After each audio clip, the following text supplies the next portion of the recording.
Good evening, guys. Good evening. Good evening. I hope you guys have had a wonderful weekend. I wanted to stop in here before the day was over and talk to you guys about head of household. I know a lot of people have been asking me questions about head of household. What qualify them for head of household? Is they're going to get a better tax benefit if they file head of household? And I just want to take the time to go over some of the important things you need to know about head of household because a lot of people are getting audited because they're using head of household and they're not head of household. You yourself can figure this out if you're head of household, but your tax professional should definitely be able to help you determine if you qualify for head of household. Another thing to know about head of household, if you file head of household and you sign that tax return saying that it is true and that everything that's put on that return, you are responsible for that because you would need to be able to supply supporting documents when you're filing head of household. So I'm going to go over a few things with you guys and then I'll open it up for questions. You could hey cuz I'll open up for questions and then you guys can put your questions in the comments. So if you're putting comments in, I'll answer them after I go over these things with you guys because I want you to get all the meat, and then you can ask your questions. And what we're talking about is qualifying for head of household. I know that's a big thing when tax season come. So I want you to understand this. And another thing I want to stress for you guys is do not rush to file your taxes. A lot is changing even as a tax professional. There's so much changing that we're changing a lot as we speak today. So you want to be very careful with filing too early, and then all of the updates are not even in your tax professional software. And if they're new or they're not experienced, they're not going to be paying attention to the updates, and they're going to file your return. It's going to be wrong, and you're going to want to amend it because you're going to be leaving money on the table. So make sure you go with a reputable, knowledgeable tax professional, tax accountant, tax preparer, EA, CPA, whoever you decide to go with. Just make sure that they understand everything that is going on for this particular tax season. Okay, so let's talk about head of households. And I'm gonna read this verbatim. And let me give my disclaimer. Y'all know it's Sunday. Ain't no nanny here. My baby is here. He's probably gonna come in here, so just ignore him. Okay. Uh, and like I said, I'll read your comments at the end. So I'm gonna read this little thing for you guys. Go to granddaddy. Bye. I gotta keep him out to keep going to granddaddy. All right. So I'm gonna read this verbatim so that you guys can get it. If you're not in my 2021 tax season updates, and hey Kayla, if you're not in my 2021 tax season updates and resources group, you want to get in that because this is actually in there already for you to go ahead and read. So you can go ahead and read that if you want to, and you can follow along with me if you're already in the group. So qualifying as head of household. And as like I said, I'm gonna read it word for word for you guys, and then you guys can go in the group and look at the rest of the stuff. You can file as head of household for 2020 if you are unmarried at the end of 2020 and you maintain, keyword, maintain a household for your child, parent, or other qualifying person. Okay. You must be a U.S. citizen or resident for the entire year. Got that? Tax rates. Remember, somebody asked me about the tax rate. Tax rates are lower for head of household than a person filing single. Okay, so there is a benefit in filing head of household, which is why a lot of people like to file head of household, but you need to meet certain parameters. And the standard deduction, of course, is higher for head of household. All right. If you are married, but for the last half of 2020, you live apart from your spouse, you may be treated as unmarried and able to qualify for head of household tax rates and standard deductions, which are more favorable than those that for people who file married filing separately. Okay. And there are a few things that your tax professional will do with you to make sure that you qualify for this. So you want to make sure you do that. Okay. So head of household test. Remember, I told you there are a few things that you need to pass in order to qualify for head of household. So let's talk about that. So you must meet both of these tests to qualify for head of household. So the first one is you were unmarried at the end of the year, or you are treated as unmarried. So you were unmarried, or you were, separated from your husband or whatever, or your wife for the latter of the year, and you wasn't living with them and you was doing your own thing. Then you can possibly be head of household. Okay. You pay more than half the year's maintenance cost of a home of a qualifying person. So your dependents, mom, dad, whoever, you're claiming on your taxes. A qualifying person other than your parent must live with you in the same home for over half a year, disregarding temporary absence. A qualifying parent. So the qualifying parent you can't do anymore. Does not have to live with you. So the qualifying parent doesn't have to live with you. So that doesn't matter for that. Uh, and then if you want the details for the test, they're in my group. You got to get in the group, and then you can read all of that stuff because it's long, and she ain't about to do that. Okay, but I am going to do I'm going to do a look for an example for you guys. Let's see. All right, so let's do a example of head of household. So your mother lived with your sister in your sister's apartment, which cost $12,000 to maintain in 2020. Of this amount, you contribute 7,000 and your sister 5,000. Your mother only income from is from Social Security, and she did not contribute any funds to the household. You qualify as head of household for 2020 because you pay over half the cost of maintaining the home for your mother. Pay attention. Who qualify as your dependent, she is a qualifying relative. A child or dependent relative other than your parent will have to live with you and able to with you to enable for you to file head of household. So your parents don't have to live with you, but your the kids, like the children, cousins, stuff like that, they would need to live with you. And reason being is sometimes we are head of household, our parents get old and they may not live with us in our home per se, and we may put them in like a assistant living type of deal, and we're still funding that. So you're still considered head of household because you're still caring for your parent. You're just putting them in a more comfortable situation, if that makes sense. Okay. And I think that's where we're going to stop. Like I say, you can get in the group for more details, and then you can also communicate with me in the group to answer some more information about it. But y'all know each and every year, I always have my tax Bible. It just got here. I'm reading it. I'm putting out the information. There's a lot has changed. I'm really encouraging everybody, even if I'm not your tax accountant, please take your time. Take your time and do your taxes. Do not rush to these tax offices next week trying to do your taxes. You're going to be getting a lot of documents in the mail, and you're probably not going to have them all.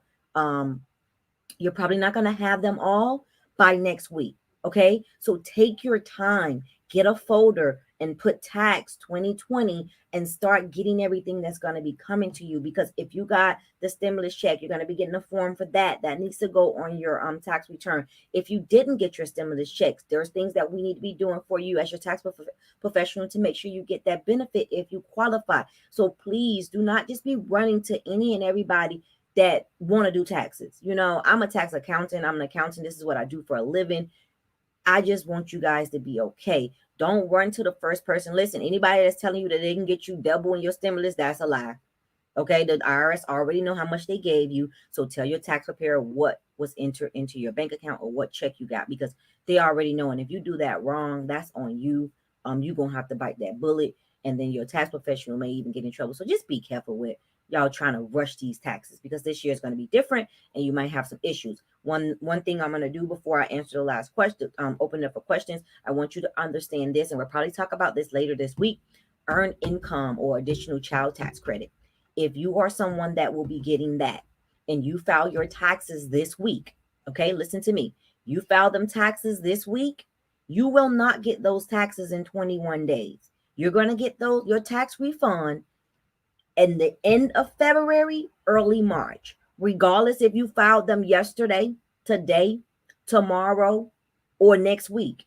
You will not get that money until the end of February, early March. Please remember that. Do not feel like whoever your tax preparer has taken your money or they did something wrong. By law, the IRS cannot release those funds to you because you claimed earned income or the additional child tax credit. So keep that in mind, that will be a delay for your refund. So just keep that in mind. I know y'all used to the 21 days, but that is not going to happen. You're going to have to wait till the end of February, early March. And the IRS is projecting like the first week of March that you will get those checks if you have direct deposit. So if you have direct deposit, you will get them like within that first week of March. But if you're getting a check or something like that, you may have to wait a little bit longer. So try to go ahead and get your bank account set up. That way, when you file your taxes, you can give your tax accountant or your tax preparer, your EA. So many of us in this field that go by different things, make sure they have your banking information so that it can go directly in your bank information. And when you sign your tax return, always verify that the bank information that's listed on there is yours and it is correct. Your money shouldn't be going into anyone else's account unless you are someone that's getting like a cash advance where it's a third party type of transaction where they're going to get your money first, then they're going to pay your tax professional, then they're going to send you your money. But if you're directly, paying your tax professional, that money, your bank account information should be there unless you're getting a cash advance. Okay. So now the floor is open up for questions. I'm going to stop talking. Let me read some of these comments. Hey, fam, I see you. I'm single, so no, you would not be head of household unless, I don't think you have children either. So no, you would not be head of household because you wouldn't be caring for anyone. Hey, Kayla, how you doing? She's laughing. Great information. Thank you. If there's something that you guys need me to talk about that I don't talk about in these coming weeks, please get in the group and put the comments in the group and I'll talk about it for you guys. I'll sit down and do a video with you guys. I don't know nothing about this. I give my tax person my paperwork. They do their thing. Let me tell you something. You need to learn about this, cousin. Never, ever just give your tax preparer your paperwork and let them do their thing. Because if something goes wrong and you're not aware of what they're doing and you sign that tax return, you are liable for it, not your tax preparer. So you need to learn as much as possible about this and don't be careless and just putting it in somebody's hands just because that's what you want to do. You need to understand the process. What is happening? Read your 1040. Understand what's put on there. Because if something is put on there illegally and you quote unquote trust this person because just like you said, they do their thing, you are the one that's going to bite that bullet. You are the one that's going to owe. You are the one that is going to have to pay that money back. They've already been paid. They don't care. So you need to make sure they know what they're doing and they have your best interest and then they're not going to do anything that's going to jeopardize you. Okay. Yes, you can have me do your taxes this year. Just send me, I'll inbox you so I can get your client portal set up. All of my clients have a client portal. All of your tax information will be secured in your portal. Anything ever happened to me, you'll still have access to it. But yeah, I'd love to work with you. So if you are interested in changing your tax preparer, please let me know. I would love to have you as a client. I absolutely love my clients because if it wasn't for you guys, it won't be no me. But be cautious with just saying, oh, my tax client, my tax preparer handle that. Know what's going on with that return because once it's signed by you, you are reliable and responsible for that. Do you do business? Yes, I do business taxes as well. So I do personal and business taxes. So even if you're a Schedule C or you're 1120, I can do those as well for you. What about unemployment? You shouldn't be filing your unemployment. No. I was thinking about something else. No, if you got unemployment business, unemployment money, you will be taxed on it unless you was taking the taxes out while you was getting the money. Most people haven't. So let me write it down. I don't want to get off topic. Let's stay on head of household, but that's going to be a topic I'll probably talk about tomorrow, that unemployment issue that a lot of people are going to run into this year. And that's why I want you guys to take your time, because if you got the unemployment benefits this year, you're also going to be getting a 1099. It's called a 1099G, and there is taxes paid on that. There is certain taxes that will be paid on that. Okay, so let's see. What else? I think it's 12,000. Do you have to file with your husband? No. Did the question would be, did your husband live with you all year 2020? Or were you guys separated and living in separate homes? I would need a little bit more information, Ebony, to answer that question. But if you and your husband are not separated and you guys are living in the same home, you should be filing with your husband. It is illegal to file head of household and you live in a home with your spouse. You may not get caught this year, you may not get caught next year, but you will eventually get caught. You should be married filing jointly or married filing separately. Now, if you and your husband is separated, and for the last 6 months of the year, your husband and you lived in separate homes or different cities, then yes, there's definitely a possibility that you can file head of household. Okay. Head of household has a lot of parameters to it, especially when you're talking about married people that's separated. So I would need to kind of know more of your situation to let you know if if you will qualify for that filing status. Yes. If you're caring for your parent, you can claim them as a dependent, whether she's in the assisted living home or if she's in your home, you can claim mom. Okay. Uh, let's see. Somebody asked me something, and I want to make sure before I give you the answer that the limit didn't change. Give me 1 second. Let me go to irs.gov. Because I told y'all a lot has changed. But I want to say it's 12,000.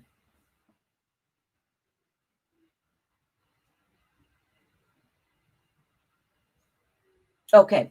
Yeah. So I think this is 2009. Long as you made at least, I'm gonna just round it to 10,000 for the year, you can file for your head of household.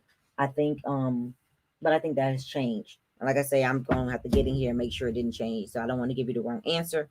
But yeah, roughly you need to make about 10,000. The gross income, $10,000 for single people. Okay.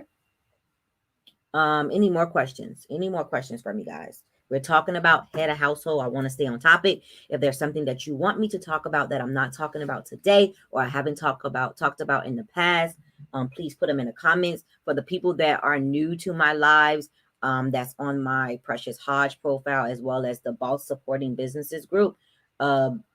What we do is we just put the comments in the comment section and then I go through them, but we want to stay on topic. If there's something that you need me to talk about that I'm not talking about in this segment, put it in the comments and I will write it down and then I will come to you with the video on that topic. Another thing, I'm on Clubhouse and YouTube live every Monday through Friday, 9 a.m. to 10 a.m. talking about money matters and ways to boss up your finances. So you may want to go ahead and set an alarm so that you know that I'm going to be live every morning talking about money and ways to increase your dollar. No. So what happens? No. So right, you will not. So this is the thing. This is the kicker with married people. So married people would decide that they want to file separately. For some reason, they think that's the best way to go. It is not. It's crazy. Don't do it. When you decide to filing separately, you lose a lot of credits. So, Ebony, what I'm going to do for you, I'm going to actually do a segment on married filing separately compared to married filing jointly. That way you can kind of see what you're leaving on the table when you decide to file separately. In some cases, depending on the relationship, it's just better that you file separately, but more than likely it is always going to be beneficial for you to file with your spouse if you are legally married. Okay, that is always going to be the case. If any tax preparer ever tell you that you as a married person can file head of household while living with your spouse, you better run as far as you can away from them, because that is illegal and that crap will fall back on you. And I don't want to see nobody in trouble. I kind of feel like it's going to be a lot of crazy stuff going on with these taxes. And let me say, I ain't always been perfect. I was learning as I was going. I started my business in my 20s.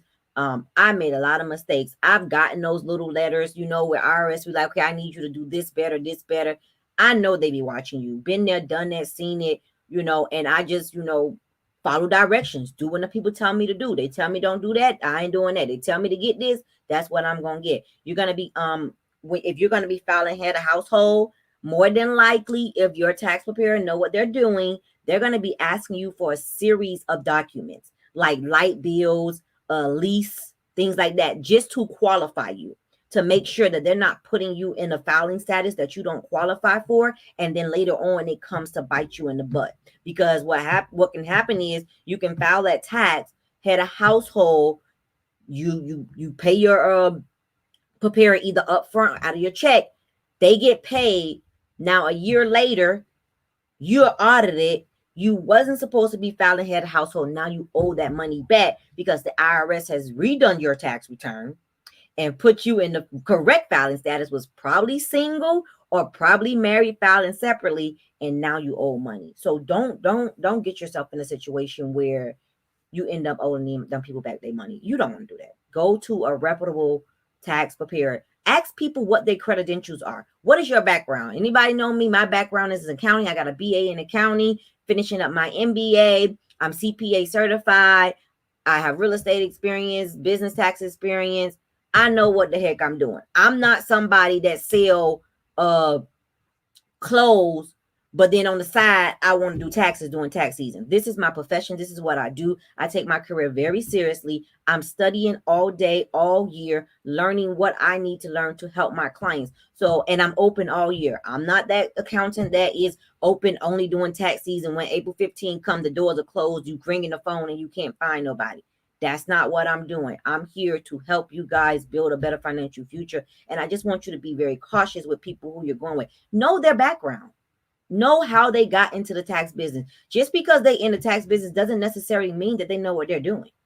But doesn't necessarily mean that they even understand tax law. So they're not getting you the biggest return that you can get, and they're not having your best interest, and they're not making sure that they're filing the proper paperwork. So you want to make sure that is okay. That they know what they're doing. Another thing, business owners. Where's my book? Sorry, y'all. Oh, here it is. Y'all know I be needing my Bible. Need y'all to know about 7202. Let me see if my new book is going to talk about it, so I can tell y'all if we're going to do a video on it. But we will do a video on it because I have a write-up on it already. But I just kind of want to see if my new book has it, and it probably don't, because this book was printed before they even did that.